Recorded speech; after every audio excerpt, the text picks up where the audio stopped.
Une fois que nous avons programmé un cycle de lavage, la machine à laver suit des étapes consécutives que je vous laisserai ici en description, lesquelles, en se succédant, permettent le déroulement complet du programme.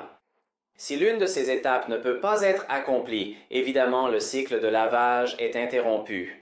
Dans cette vidéo, nous allons nous occuper du problème lié à l'absence de chauffage de l'eau. Pendant le fonctionnement, si la machine à laver n'arrive pas à dépasser la phase de chauffage, elle reste bloquée à cette étape pendant un certain temps jusqu'à ce que, selon le modèle de la machine, le temps maximal prévu pour le chauffage de l'eau soit dépassé. Ensuite, la machine s'arrête et affiche une erreur.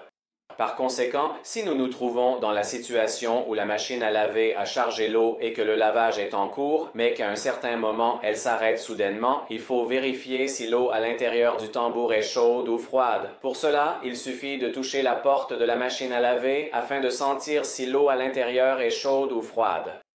Si l'eau est froide, il y a évidemment un problème de chauffage de l'eau et il faut donc intervenir pour rétablir le fonctionnement du circuit de chauffage, ce qui peut concerner différents éléments. Dans cette vidéo, nous allons toutefois nous concentrer spécifiquement sur la résistance de chauffage.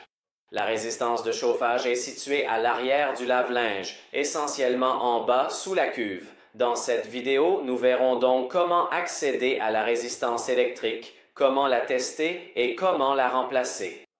Pour accéder à la résistance de chauffage, il est évidemment nécessaire, avant toute chose, de débrancher l'alimentation électrique afin de travailler en toute sécurité. Nous devons ensuite retirer ce panneau qui se trouve à l'arrière du lave-linge.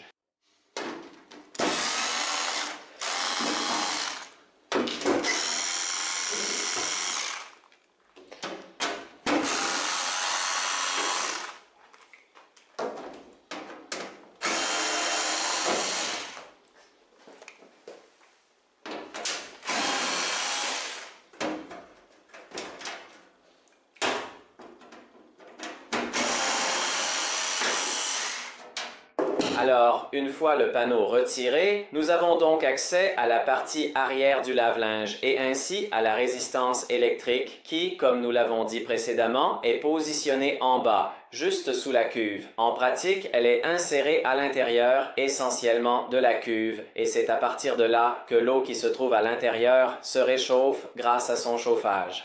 Maintenant, avant de retirer la résistance électrique, nous allons d'abord vérifier si la résistance électrique fonctionne. Pour ce faire, nous utiliserons un testeur pour vérifier sa continuité.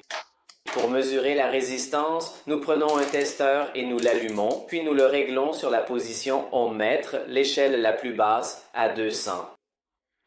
Normalement, une résistance devrait avoir une valeur qui est comprise entre 25 et 30 ohms et, par conséquent, pour la mesurer, nous allons placer soigneusement, c'est-à-dire avec attention, les pointes, c'est-à-dire les extrémités métalliques du testeur, sur les deux causes fastons de la résistance.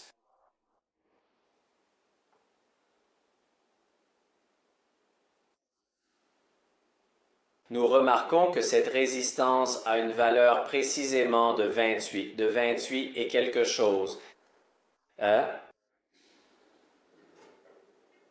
Nous retirons les deux pointes, d'accord. Dans ce cas, la résistance électrique fonctionne. En revanche, s'il n'y avait pas eu de continuité électrique, nous aurions dû la remplacer. Nous allons donc voir maintenant comment intervenir dans le cas où il serait nécessaire de la remplacer. Tout d'abord, nous devons débrancher les connexions électriques. Donc, à partir d'ici, nous devons retirer ces raccords. J'utilise mes mains ou éventuellement, nous pouvons nous aider avec une pince pour avoir plus de levier, pour exercer plus de force.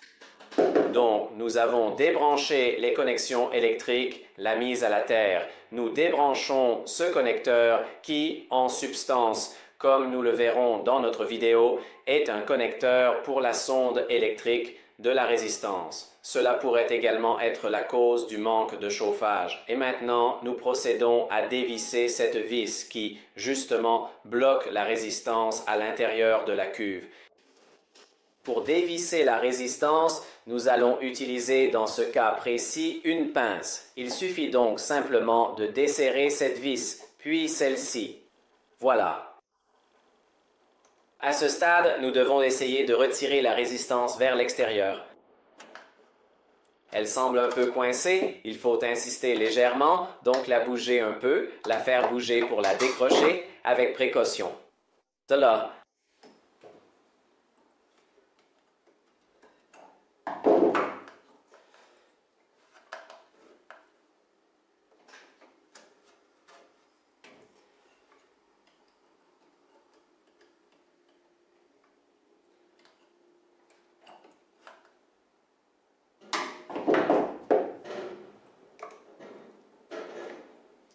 Nous continuons ici à dévisser cette vis afin de relâcher le joint qui se trouve à l'intérieur et qui appuie contre le bord de la cuve, ce qui empêche justement la résistance d'être extraite. Donc, on la pousse encore un peu vers l'avant. Nous verrons ensuite pourquoi ce type de mouvement et nous essayons avec les doigts d'extraire la résistance qui cependant reste bien fixée à la cuve.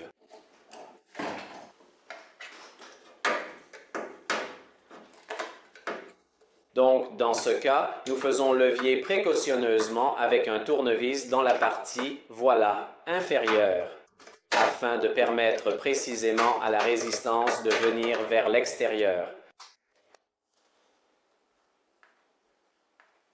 Nous enlevons soigneusement cette vis, puis nous tirons doucement cette partie vers l'extérieur, de façon à pouvoir, à ce stade précis, retirer à la fois la sonde en TC et faire levier, donc saisir fermement la résistance à partir d'ici, et effectuer ce mouvement spécifique pour pouvoir extraire le joint de l'intérieur. Si nécessaire, nous pouvons également, à l'aide d'un tournevis adapté, faire un peu de levier sur les joints de la résistance de manière à les pousser vers l'extérieur. Faisons toutefois attention dans ce cas à ne pas la pousser vers l'intérieur, sinon il deviendra vraiment difficile et compliqué de l'extraire.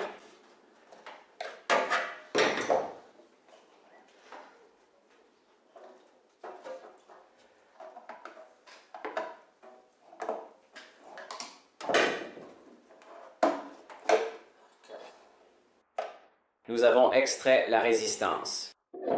Il est très important d'effectuer ce type d'intervention et de manipuler cette vis qui bloque le joint, qui maintient la résistance en place grâce à ce joint.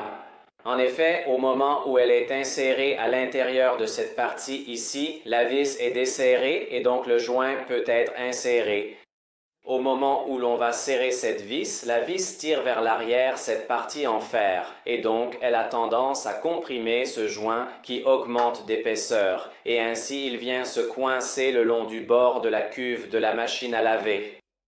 Cela empêche évidemment non seulement la fuite d'eau, mais aussi, lors de l'extraction, au niveau de la résistance, cela crée une forte adhérence, un frottement important, aussi parce que le joint reste légèrement écrasé à cet endroit s'il est légèrement réalisé, ce qui rend l'opération difficile et même pénible. Il est très important à cette étape de dévisser la vis afin de permettre de desserrer la plaque et d'ajuster la plaque à l'épaisseur créée par le joint. En même temps, dans ce cas, il faut complètement dévisser le joint au moment où il pourrait s'enfoncer entièrement à l'intérieur, car sinon, si on ne le pousse pas, il va s'enfoncer complètement à l'intérieur et alors nous aurons vraiment des difficultés à l'extraire. Une fois que nous avons retiré le joint, nous procédons dans le sens inverse pour insérer le joint. Nous pouvons utiliser pour faciliter son insertion à l'intérieur, étant donné qu'il y a un peu de difficulté lors de cette étape, un peu de liquide vaisselle que l'on applique sur la partie supérieure du joint afin de permettre son glissement à l'intérieur.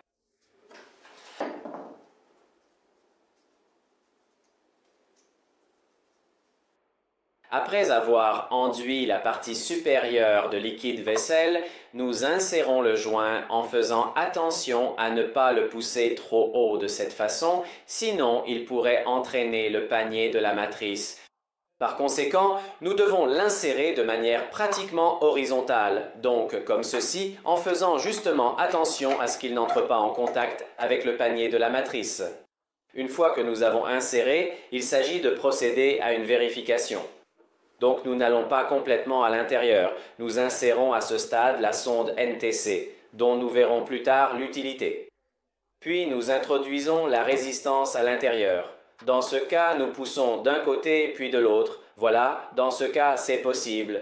Et donc, nous allons visser la vis jusqu'au bout, afin de permettre, comme nous l'avons dit précédemment, au joint d'augmenter légèrement de volume et ainsi de bien se caler dans sa position, ce qui empêchera l'eau de s'échapper à cet endroit précis de la cuve. Donc, nous serrons bien jusqu'au bout et au moment où nous faisons ce type d'opération, si nous le souhaitons, nous pouvons faire tourner légèrement le tambour pour vérifier si effectivement le tambour ne bouge pas comme la résistance. Nous vissons donc jusqu'au bout et ensuite nous rétablissons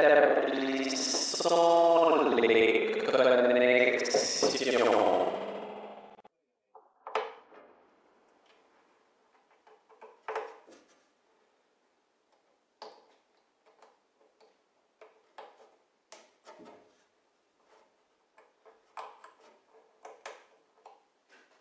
À ce stade, nous avons terminé l'intervention de remplacement de la résistance électrique de dégivrage de la Falatridge.